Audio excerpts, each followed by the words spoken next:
Hello, everybody. This is Ronnie with Misfits and Miscreants, and this is Wade with Misfits and Miscreants. And we decided we wanted to come and talk to you all a little bit about our the new campaign that we are playing on every other Saturday. So a week from today will be session 2, and it is called Trouble in Winterhold. And we know that when we started playing, we had some questions that are coming up with different things about, we're kind of in the middle of a story arc for some people, and we're starting one with some people. So this is a brand new game, but we are continuing some people's characters. And so we were just going to talk a little bit about that. I was going to let Wade.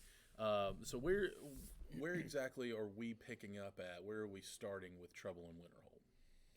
Well, you're starting mid-story. Mm-hmm.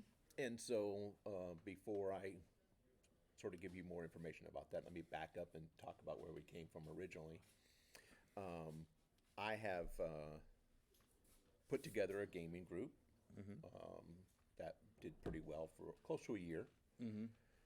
With some very unique storylines going on where we ran Dragon Heist, Waterdeep Dragon Heist for our group.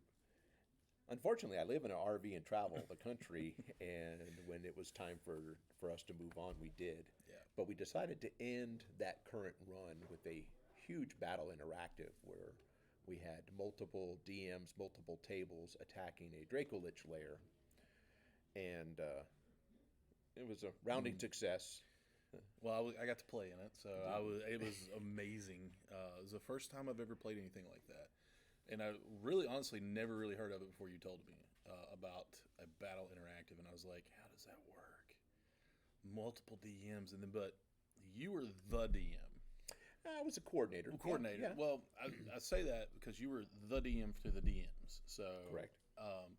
At one point, I remember playing in the middle of this, and you're just like, "All right, you," and pointing at me like, "Ronnie, you're teleported to this other table right here," and because I actually moved into a section of the map where it was no longer my table and where they were at. So I had to move over to a different table. For those that don't know any different, a battle interactive is where you have multiple parties playing the same adventure at the same time and where you can interact with one another. Mm-hmm. And so, yes, we had 3 tables with three unique DMs. All running the same different storyline. It was a Vault of the Dracolich, which you can get off of DM's Guild. Mm-hmm. It was meant to be run as a battle interactive at stores when it originally came out. I adapted it to run for my storyline. Yep. And then, as you, if you're attacking this Dracolich lair and everybody's coming in from different angles, if you happen to, you can actually bump in to different people. You have no idea what they're doing on the other table. But when you do bump into them, you can say, "Hey, you know what? I'm not, maybe want to jump on that table over there." And next thing you know, you're changing party members. And in the course of what you were doing, you did a misty step, and you misty stepped out of your area, and it put you where maybe a different set of threats were going on, and so it put you at a different table. I got kicked in the head by a monk. Yeah, that was possessed. That you decided. Right. You didn't decide it, but I mean, the game, you just came by. It's like, all right, so something's taking control of her, because I don't think it was the table DM that said that. I think I was assisting that DM in moving the storyline along just a little bit. Yeah. Unfortunately, with the battle interactive, it's needful that all the DMs are sort of on the same page and running around the same speed, and sometimes you have to speed things up. So I can't remember exactly what happened, but you weren't the only one that moved tables, if that was correct. No, yeah, I think most of my table moved around, I believe, except for Q, because he was at my table, but he had 4 levels of exhaustion at that point and could not move, couldn't do anything. Yeah, that was an interesting part of the story for sure.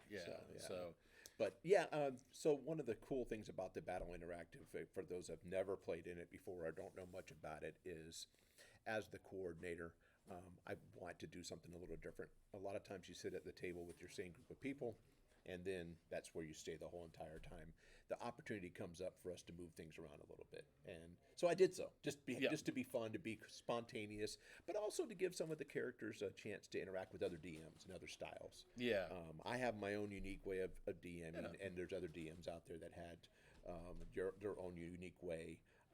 and maybe you can have a little bit more fun, maybe on with a different DM or something along that lines. And so we just moved people around a little bit, and it was a lot of fun. It was very much fun.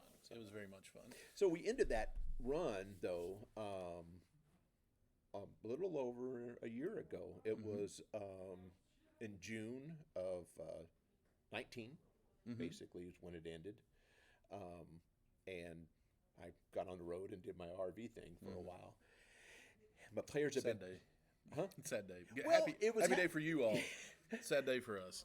My players did know that it was happening. Unfortunately, once you start telling a good story, there's a lot of people that are interested and they want to continue the story. And it's almost like picking up a trilogy of books at a bookstore, and you pick up the first novel and you realize at the end of it, you go to pick up the second one and it hasn't been printed yet. And you have to wait.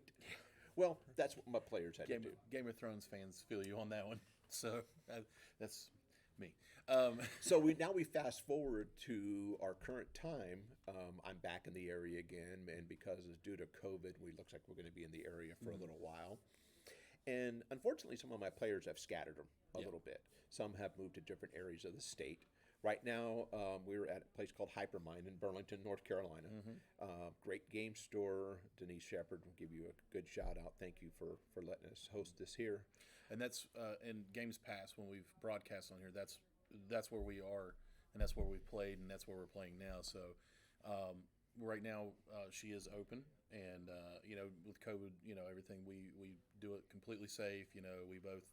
We know each other, and we everything's kosher on that end. So, but yeah, you can see that on the thing. But she is completely amazing at letting people come in and just play and hang out. So that's what we're doing. We're taking advantage of that. Absolutely, and of course, with the nice opportunity is with a little bit less foot traffic, we get a little bit more intimate time together, which is kind of nice. So anyway, as a storyline, basically trying to pick up where we left off, we had a couple of unique storylines that I was attempting to develop a little further, and yet not all of our players were available. Some people due to work schedules, some people due to relationship schedules, some people due to physical.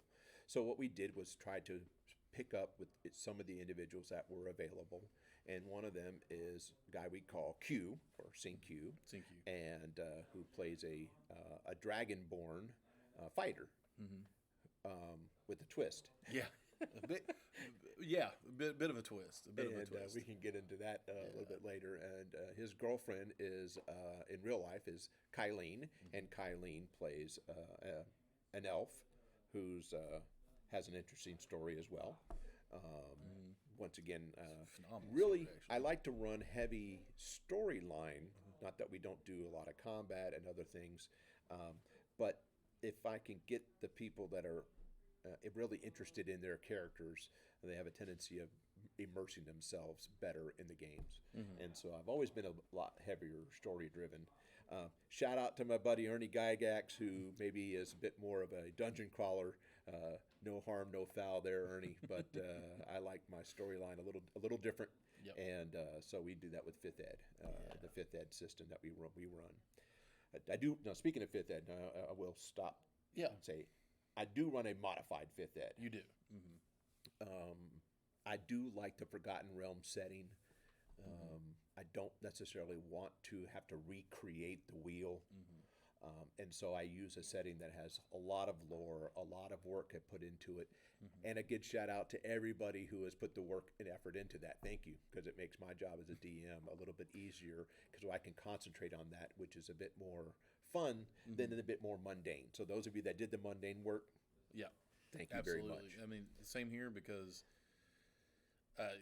all I had to do, like the last game I had before Curse of Strahd, they ended up going to the Moonshades, and I didn't know anything about the Moonshades. All I had to do was quick Google search, and it was already all there, and I was like, sweet, let's go to the Moonshades then. And that was absolutely, and so that's why I'm like you. If they've already put the work in, then it's that phenomenal. It's been around that many years. Why change it? Well, also it gives the players a chance to do their own Google searches. also, if they want to read any of the novels, it brings in a lot of flavor. So there's a lot of material available for them to understand the lore versus they have to come to me every time to find out, well, what's this like in your world? What's this like in your world? And no knock against anybody that runs their own world. I just don't want to recreate the wheel. And so I've taken that. But that being said, I've run in Forgotten Realms for different systems. And now the current iteration, it happens to be 5th ed. Enjoy it quite a bit. It's streamlined in a way that I think it makes it easier for the people that are playing. But I also need to throw my own twist and flavor to it. And you're very much a rule of cool as well. I mean, like, meaning you're not a rules lawyer as far as all that goes. If it seems like it would help the story along or anything like that, you also like, sure, let's give it a shot, whatever. I try not to break the game. Right. And I don't like players trying to break. No. Well, okay, I'm going to restate that. I don't mind players trying to break the game because that's actually part of it. Right. But my job is to try to make it to where it's fun for everybody, including the DM. Right. Including the other players as well too. And so balance is a good thing. And that's where I am too. Like, I like. Sometimes them trying something crazy is just as much fun for me as it is for them. Absolutely. So yeah, if you want to try to, I think one of the silliest things was, one of the best things I've told you before was we reskinned a half. Yeah, this is one of the things he wanted to be a half genie, half elf, half genie. I said, well, let's look at it. So we took an air genasi and took the things from that and just reskinned it into a half-elf, half-genie, which he turned out to be that group's glass cannon. So he always hung back and just, threw spells. But he also ended up, I had a, ship-to-ship encounter because we were doing pirates, and then he ended up shrinking the hull of the boat at one point where it just capsized the entire boat, and it was his turn, and he was like third in initiative, and that was the fight, the end of the fight. And I was like, I see no problem with this at all. I was like, we're going to have a short session tonight, but but yeah, it was like, I mean, like stuff like that. I'm more than happy, and I know. So if as a role play, the idea is to play not only a role, but also to expand your imagination. Absolutely. I am really interested in players pushing that boundary. And so I'm all for it. I tell people my job is not to kill you as a DM. My job is not to save you as a DM. But at the same time, I'm just the voice between the non-player character world and the player character world. If you have something you want to do, then tell me you want to do it. Yeah. But also give me a reason why. Sell it to me. Right, exactly. And sometimes it's pretty far-fetched. Yeah. And so I give it a little bit harder chance of success, but I let the randomizer, the dice, dictate what can be done and what not. And sometimes the dice surprise you when we go unique routes. But that's the whole thing about playing in a fantasy setting. And a lot of times, it's not. I mean, like a lot of DMs, a lot of newer DMs don't understand that while people may say this, it's completely okay to say no. If it's something that's completely insane or crazy or just doesn't go along with the story or anything like that, say no. You've said no to me, and I'm like, yeah. I try not to. No, but but it's just one of those things that it just didn't go along. I mean, and it wasn't about my character anyway. And I realized what I did. I was just, it was like one of those things where, well, what if he did this? And you're like, no. I'm like, gotcha, understood. Kind of a deal. Yeah. So it was. So it's okay. But also, it's more than okay. It's amazing to play and imagine and see what works. So don't be afraid to say no to something that might bully you as a DM. Like, don't let a player or bully each other or you don't bully them. But if it's something that might be, like sounds like fun, don't be afraid to play. Absolutely. And of course, my rule is, if you can make it work. The rule of unintended consequences is always fun. Yeah. And so sometimes you don't want to say yes. Say yes. Absolutely. But let there be some unintended consequences that maybe the player character did not anticipate originally. So, But to get back to, we had Sinkyu and Kylene, who I wanted to continue the storyline, Mm-hmm. and but because due to location restraints, we sort of had to put another party together. Mm-hmm. And since you were part of the Draco Lich Yep. raid, and so were they, and many other people, both PCs and NPCs, we decided to bring new characters in at the current level of the party, being fifth level, and have it be where some of these individuals were on the Draco Lich raid. Right. So did have some NPCs there. So it kind of gives a reason why everybody already has a little bit of a bond. Sure. They were brought together to stop a Draco Lich from stealing the essence of the world in order to ascend to godhood. And as a result, afterwards, they were at a tavern drinking and enjoying themselves when other opportunities came and they decide to continue. So that's sort of where we come into the title of this is Trouble in Winterhold. I'll give a shout out now to Midnight Tower for putting out this adventure and others that we'll be utilizing in this. It's Midnight Tower did not originally write this for Forgotten Realms. I have found a place for it, sandboxed it in. Yeah. But again, big shout out to them because I like their products and have bought multiples of them. Let me interrupt you real quick. I'm getting a lot of chatter in our chat real quick. We realize that there may not be a picture on the live, but there will be a picture on the replay. I mean, like that you can download, and we'll also be uploading this to YouTube as well. So you can, if you want to see our pretty faces, which honestly, on my end, I mean, Wade is very, very, very a beautiful man, but you may not want to look at me personally, but we are aware that there may not be a picture now, but there's also been some trouble with the Twitch mobile apps and things like that. So it may be internet connection or anything like that. But as long as you can hear us, we're good. But we'll also have a picture later on and on YouTube. So stick with us. Who was that asking? That's Lance. Okay. Yeah. Thanks, Lance. And good luck getting your car fixed. Arvanello. I don't know how to say your name, but I apologize about that. But yeah, thanks for watching. Just keep with us. Yeah. Or listening at this point, but it may pop up and scare everybody. So, Trouble in Winterhold, Midnight Tower. Again, shout out to them. You can find those products from them directly, or DM's Guild, and as well as Drive Through RPG. I'm sure. So that's what we're basically at. So, contacted you and said, "Hey, thinking about having a game here at Hypermind. Would you want to be involved?" And you're like, "Yes." I don't think you got would you. You got to would you, and I just said yes.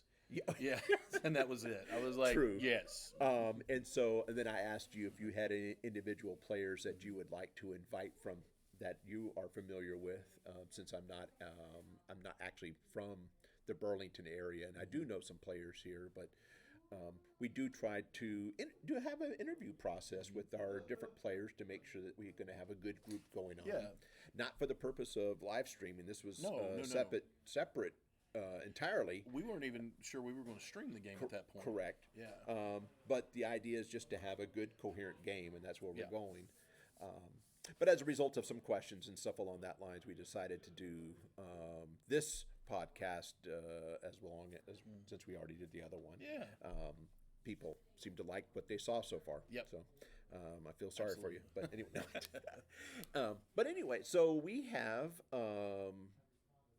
Jolie, who is playing an Aarakocra with an interesting story. Yep. I'm not going to go into a lot of detail about the story, I guess, Well, other than the fact that a lot of it hasn't unfolded yet, too, that you're aware of and I'm aware of. Well, I do want to bring up parts of it. Yeah, absolutely. And that's what I'll do. She is from the island of Chult, and if you look on this map behind us, it's going to be an area that's actually not on this particular map.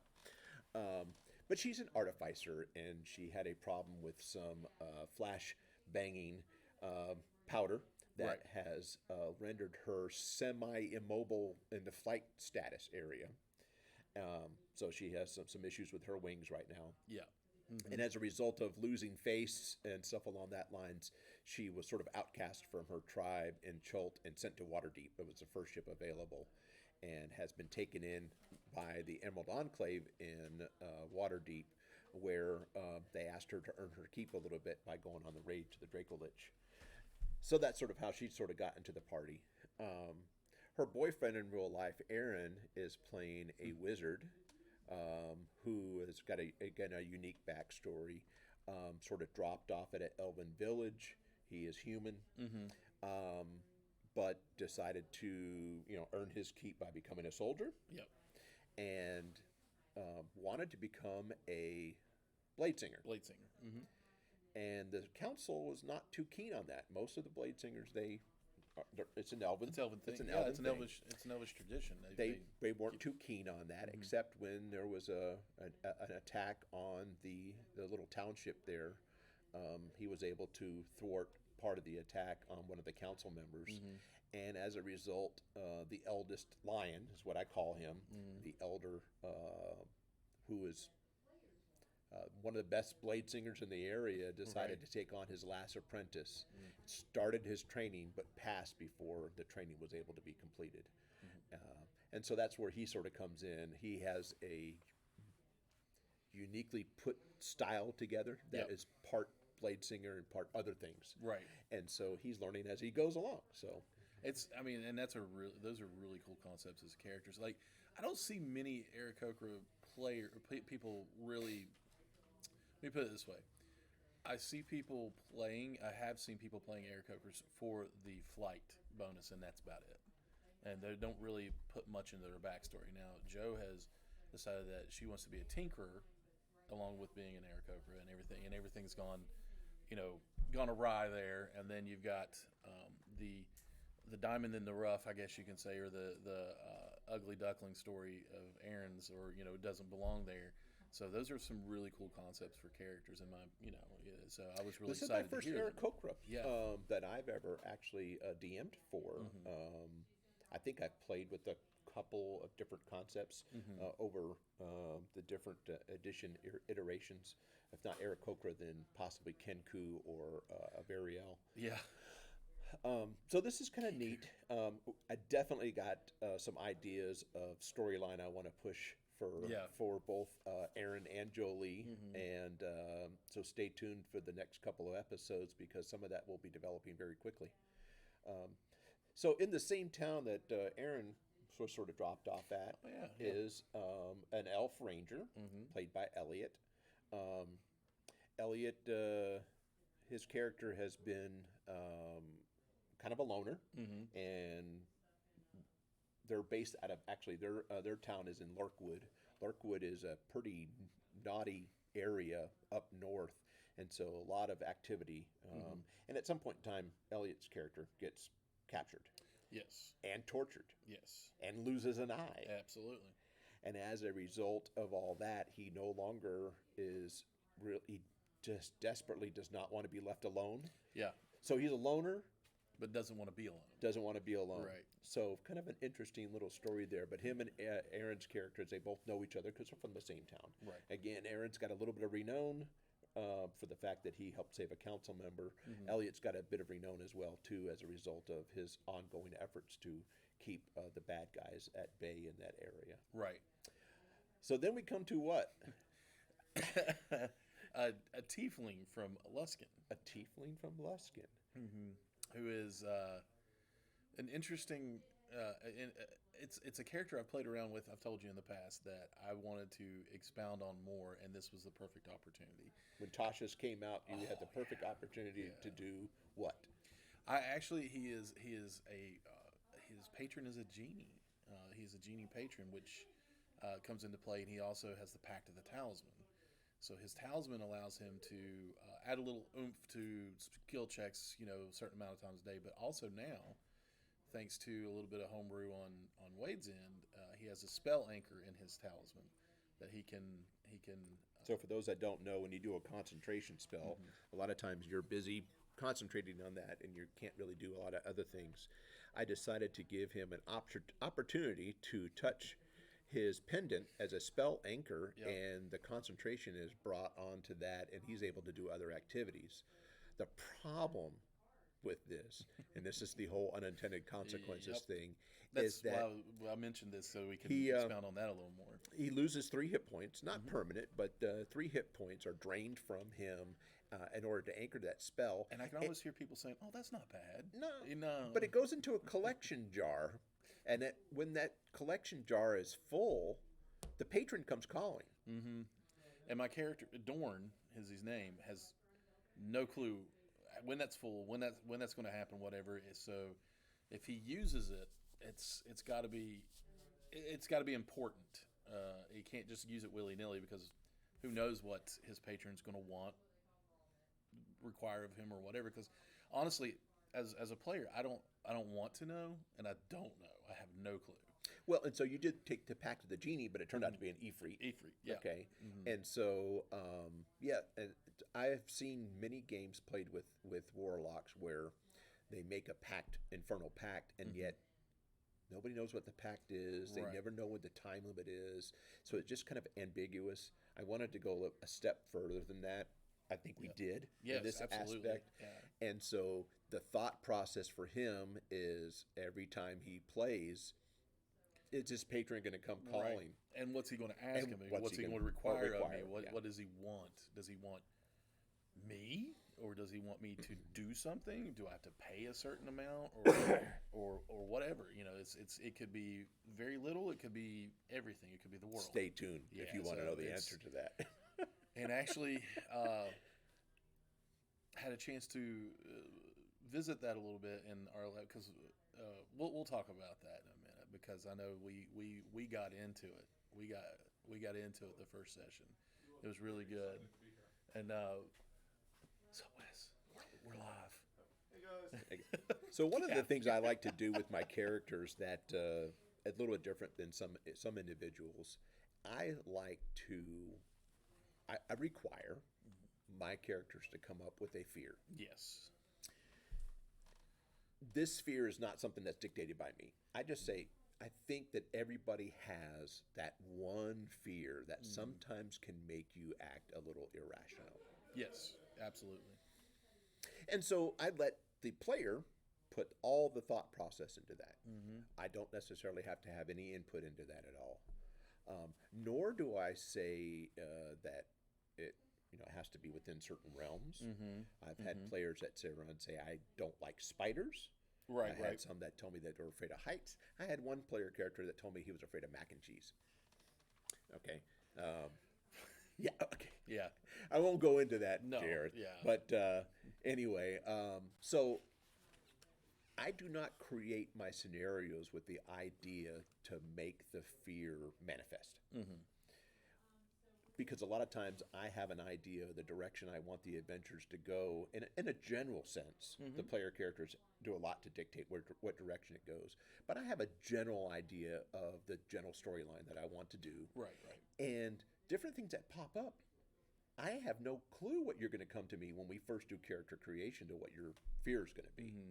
So in your case, the very first scenario that I had planned out, and if you watch the replay, you can see where we had a group of orcs and ogres attack the party. Yeah, orcs, ogres, and half ogres. Yes, and one of them was an Oni, of which he particularly has problems in his backstory. Do not like Oni, yeah. And we're not going to go into a whole lot of detail about that right now because it's secret. Well, we're going to do the story will reveal itself. Absolutely. And that's the cool thing about storytelling is I tell a little bit, the player characters tell a little bit, we reevaluate, and then we continue on from there. We had that moment too where I looked at you and you were grinning and I started grinning and I was like, oh my gosh. Because whether it's one of those things, like if you watch it, you can tell that I particularly have a problem with Oni, with this Oni that shows up on the battlefield, and not that particular one, but just with Onis in general. So I just remember sitting there, and I'd been injured, left leg hurting, everything. So I misty step back and start throwing Eldritch Blast and whatever, going to the well, that one. It's a good spell. That's why warlocks do it.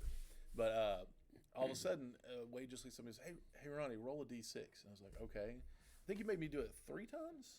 Well, as everybody was moving yeah. around on the battlefield, the Oni was invisible Right. and had not decided who to attack yet. And it was And I wanted to be random. Yeah. Because if I, knowing what I know now about the Onis and you, right.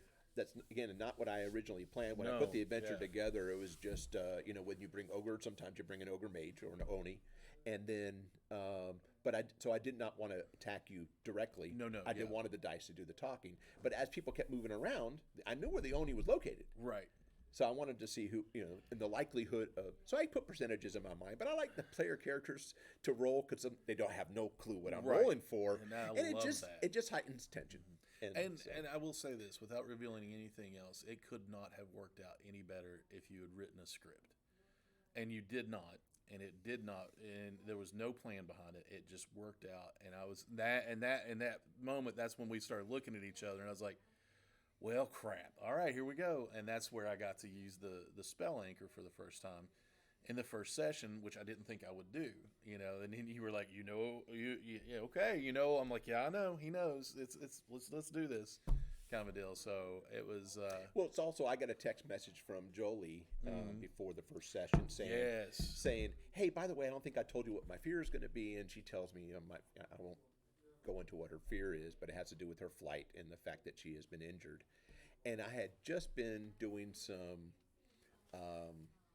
verbal brainstorming, I guess, about the direction of different storylines, and I was very excited because I could not have planned.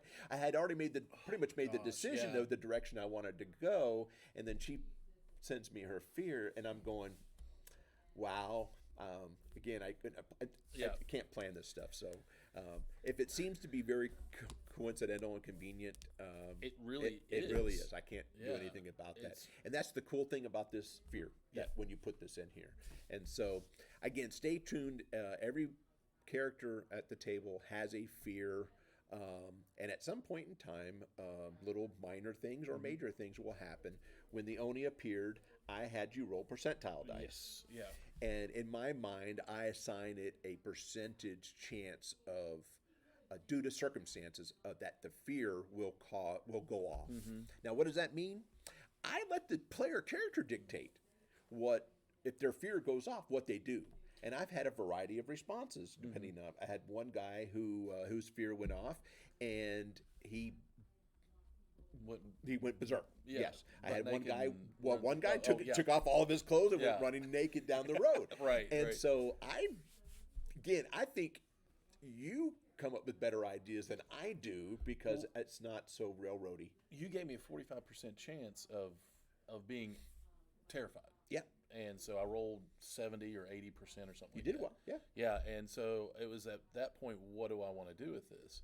Well, the only other option that he would have would just be angry and want to end this thing. Absolutely. And so that's where he went with it, and he just, use my last, only 2 spell slots, so use the last one and hit him with a witch bolt and anchored it, and then went in and just started shanking him with a dagger. And it was just, like I said, it couldn't have worked out any better. And it was one of those things where, like, I think we both were in awe of this storyline coming together without even meaning to. And all of that, but it was a pretty beefy Oni. Yes, it was. And beefy Oni. That's Yeah, beefy almost Oni. like a ravioli beefy Onis. But Know what I'm having for dinner tonight? it actually caused it pause. Yeah. And then it went back invisible and ran. left the Yeah. battlefield. Well, I don't want to say ran, but I mean, it It retreated. left the battlefield, Yeah. yeah. What they were there for, Yeah. what seemed like a random encounter may not have been so random after all. So, Right. Again, stuff to be discussed on further adventures. So. Absolutely. Now, we mentioned that you took a wound to the leg Yes. earlier. Yeah. And so one of the things that I have a tendency of doing, and I'll show it for the camera. I don't know if it's going to show up or not, but Here, this I'll move is this over. Gothnog's Critical Hits, made by Critical Hit Publishing, and found this on DM's Guild, and I like it actually quite a bit, and we're using it in multiple Yes. different fashions. Basically, what it does, it gives you a percentile check if you make a critical hit or critical miss. Correct. And that gives a lot of different options of what happened during the critical hit or critical miss. I am terrible about sometimes getting a one-track mind. So it's a critical hit. Oh, you break your weapon, or you drop your weapon, or you slip and fall. Those are just the go-tos all the time. And I'm yet, bad about that. I look for a little creativity on that, and sometimes just in the heat of the moment, I can't think. Right. So I let somebody else do the thinking for me, Right, and we right. just roll dice. Now in my game, even though it's not fifth ed canon per se, we roll to confirm To criticals. confirm crits, yeah. Because this table, actually, the tables in here actually can do insta kills if you roll the wrong ones on the critical hit chart and stuff along that lines. So I want to make sure that this is a little rarer. Yeah. So you will roll a d20. If you roll a natural 20, you get a critical hit. If you roll again and actually hit, then we go to the chart. Go to the chart, yeah. If you don't, then it's just a straight critical hit. It's Double damage. Yeah, or- double yeah, damage. Yeah, double damage. So. And so makes it kind of interesting. Critical misses, on the other hand, we go right to the chart. Go right to the chart, yes. But yes. I do modify it because sometimes it's what it tells you in the description Yeah. of what happens is not exactly the weapon type used or Sure. whatever. So I do modify things a bit. And then I've also gone to something else that was on DM's Guild that I found very interesting. I'm not exactly sure how to say this, but it's Valor RPG put out what's called an injury manual. And I like it a lot because now it gives me a little bit of detail on where you were injured. Right, right. And it provides also a little bit of flavor on, let's say, for instance, you were hit in the leg. Yes. And you took an injury level basically on the left leg. On the left leg, yes. And in this one here, it says the first injury level, you got disadvantage on ability checks using the left legs. Which is pretty much anything. Which, walking, well, running. yeah, to a degree, To a if you're degree, trying like yeah. acrobatics or Yeah. dexterity type things. But if you continue to get injured and it keeps hitting that leg, for instance, you can actually go to permanently lose the limb. And so the idea is to get a bit more realistic as to what's happening in the game and give the player characters a little bit of pause. It's no more of this, I drink a potion and everything's good to go. These injuries linger. And you get rid of your injury effects on your legs, sort of like the way you do exhaustion levels. Yeah. They're very, very similar. Yes. And yes. so it just changes the game a little bit, That's I think. why I'm trying to push to the next town so I don't. You got Yeah. two levels. I've got 2 levels of exhaustion now because the first one was just because I got hit. You know, well, one was road weary. Yeah, being on the road, not being able to rest as well That as was you. the second level. Because That was the second level. Yeah, right, as First a level result, was yeah. being the critical hit. You confirmed it. Went to the chart, so it was the left leg, and it actually. My said dice were hot disadvantage. that night. Really were. Did the disadvantage and gave me a level of exhaustion because of that. And then poor Elliot, his character, 46 points of 46 damage points in of the damage. torso by a great axe. he's just holding his insides. At in. one point down to 1 hit point. Oh yeah. my gosh! I remember Joe looking across the table like, "How bad is he? How bad is he?" And I didn't want to say anything, so I'm sitting there like doing this number, holding up a 1, and just like he's down to 1 hit point. 1 hit point. What are we doing here? And like, so it was so much fun. It was. I couldn't ask for a better first session as a player. So it was really. It was fun for me as well too. Good. And so I've got more. Rip it off there. It's okay. I got more goodies planned, and so we'll see what the next couple sessions bring. Well, it's going to be a lot of fun. I'm living week to week now, and so I'm like, and then Saturday came today, and I was like, oh, it's not today, it's next week. So, but Well, the cool thing is, I want to thank out my shout out to you is thank you for all your technical expertise. I have been resistant to this for quite some time, even though I've got players that say, "Hey, just because you're on the road doesn't mean we can't play." And I'm like, so Right. I still won't DM yeah, versus doing on camera, but I don't necessarily mind this type of thing where I Yeah. can talk with people. I've been DMing for a long time. I'm not the best in the world, but I'm a little bit above average. I'll give that much, at least anyway. And if you're watching this, then evidently either this is your first time and you have not learned any better yet, or evidently I have something that you like that I'm offering. So, Yeah, absolutely. but if you have any specific questions, it's kind of interesting. But you can actually email us at misfitsandmiscreants@gmail.com, or just next time one of us like we're live with a session, or I play a game on here as well, just to keep the channel active and make sure we're doing stuff. You can ask me on there, and then every Thursday night, I think I told you, I don't know if I told you this, but I try to do like a sit down and ask a DM kind of thing, just sit and talk to people. So I actually got to talk to a guy at length about several things that we both did. He was a DM as well. It was a lot of fun. So, but it's just like a just chatting kind of thing. So I just go on to chat. Like, I haven't really kept up with it on Thursday since Christmas and stuff like that hit. But we're getting back to that. So, but anytime you have a question or or anything like that, you can get in contact with us through Twitch, through Instagram, through Twitter. I kind of dumped Twitter because it's kind of a cesspool right now. But I'll get back on there if people want, with the social media and stuff like that. But in Facebook, anything like that, just there's no excuse to not get in touch with us. If you want to, you can get in touch with us. Now, Misfits and Miscreants on Facebook is a private group. There's actually a public group that I had for the stream. Okay, yeah. Gotcha. So you'll see a picture of Dritz and Elminster and stuff like that. And I don't think you'll be able to.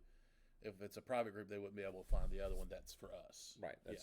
So basically, we just do simple. If we have questions about the game going on, or we also have a calendar that it's kind of easy to do social media that way. Yeah. Recommended for those that maybe are thinking about endeavoring into that. Finding a platform that whatever works for you. Yeah. That's the whole idea. Absolutely. Is just to get out and play. Yeah. But I'm a face-to-face kind of guy. I need to see reactions from my players whenever the Oni appears on the battlefield. I prefer face-to-face. Sometimes it's a little harder than most nowadays. Well, I'm just I'm a little older and I'm a little resistant to change. But I am an extroverted introvert, actually, and so. But I need that immediate feedback to dictate the direction of my storytelling goes. Oh, absolutely, and it's a little easier at times with like. I run Curse of Strahd on Discord, and I can still see their faces, and I can gauge kind of where it's going on that. I 100% prefer in person, right? And I think that's the way to go. That's the way to play it. But with COVID and things like that, you have to get a little imaginative with how you do things. Because I'm running with Gary Con. Yep, absolutely. Gary Con's been an in-person thing for 12 years, and now for the past 2 years, I mean, the one coming up and the one last year, it's going to be online only. Virtual. So I think that was... I'm wearing the shirt for 10, those of you. Yeah, 11 was person, and 12 was virtual, and 13's virtual now. But those of you that don't know, the children of Gary Gygax, who is one of the co-founders of Dungeons & Dragons, the kids have decided to have a memorial for their father in honor of a life well played. Yes. Which is probably on here as well, too. Yeah. Anyway, they held it in Lake Geneva in March, which is the month that he died, in honor of his, and then family and friends get together. Maybe at some point in time we can talk about maybe the origins of how I got involved in the Dungeons and Dragons and how it was needful at the time, the different things that influenced me. But at a time frame where I felt like I did not have very many avenues for escape, Dungeons and Dragons appeared. And so 1978 was both a very bad year for me and also a very good year for me. Yeah. And then again, I started DMing probably pretty close around that time frame, but about 2 years later. So I say I've been DMing for 40 years. Wow. Yeah. I mean, that's awesome. It's fun. But the storyline is what holds me, and I like to surround myself with people that are a bit more interested in storyline. Not that we don't roll dice. No, yeah. There's a lot of dice rolling. But there's been times where we have played games where literally I'm not even saying anything, and then the party is all role playing. Role playing off of each other. Fun. Oh, that's amazing. Whenever knowing I was a participant in making making the scenario set up happen where they. There are things in that first session that I've seen happen that's going to open up a lot of avenues that if we follow it, it's going to be a lot of role play and a lot of character progression and character development in each person at the table. I see, I see mine because it's my character the most, but I saw for Joe, I saw for Elliot, I saw for actually Colleen, a few things that are going that way. Her parents were murdered. Right. And her first time back to Daggerford after her parents were murdered was that was the staging area for the Draco Lich raid. Yeah. And it brought back memories that had been repressed. And so she is really interested in trying to pursue maybe who's She's dealing with a lot. She is. And so right now this is a bit of a distraction to right now they're heading up just north of Lurkwood to where Winterhold is at. Sure. And we'll see where that storyline goes. But I'll tell you, every single person that is at my table right now, I have an intricate storyline for them, many different facets already put together that can go many different ways. Yes. And so you just have to sit down and hold on. So if you get a chance, if you want to click like and subscribe. Follow us. You can click like and subscribe on YouTube. Follow us on here. We're looking for. We're just looking to show off and showcase people that like to play and like to tell a story.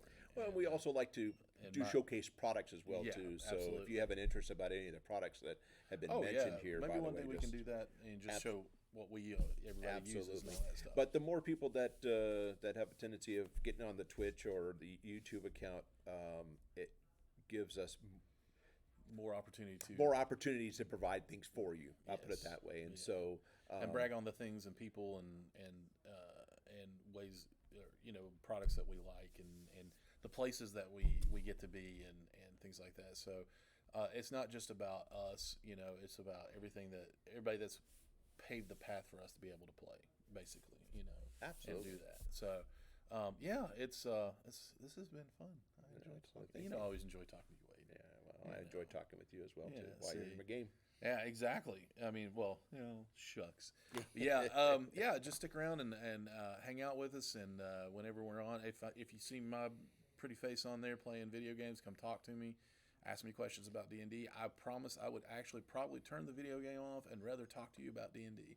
And he's got my number, and I can get on and just as easily in chat. So, but Saturday at 6 p.m. 6 p.m. Be looking for. I made a mistake the last time and said it was 5. We're going for 6 this time. Well, we normally get here earlier and do setup, and so that was my fault. But I like it to where we're actually live and dice rolling at 6 o'clock. At 6 p.m. And stick around, and it's going to be really good. And now I'm going to get up and awkwardly turn this off. So thanks for watching and listening. And we'll talk to y'all later.